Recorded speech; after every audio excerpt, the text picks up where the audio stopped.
Well, that's an interesting question. If by predestination you mean what Calvin himself called the horrible decree, a decretum horribile, a terrible decree. Calvin believed in this, driven to it by his reading of the Bible. If you're talking about double predestination, that means that all human beings have their future, ultimate future, decided on by God before they're even born.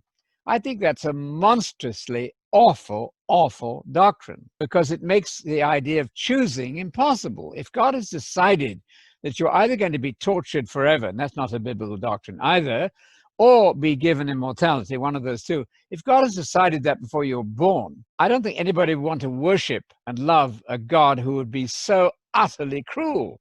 So I regard that as impossible. And the major argument would be this, that in the prophets, they say, choose. Speaking for God, they say, choose life.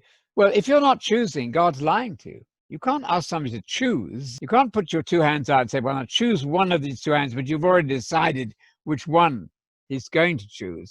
That's simply just playing with words and deceptive. So double predestination or predestination of any sort, when it means that I've decided whether you're going to be saved, get immortality that is, or lost, be tortured, and that's not a biblical doctrine, but in the popular mind, that's being tortured forever.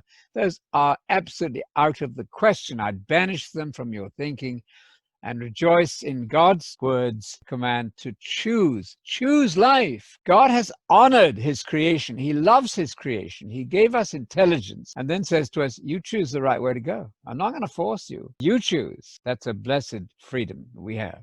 Let's choose right, of course.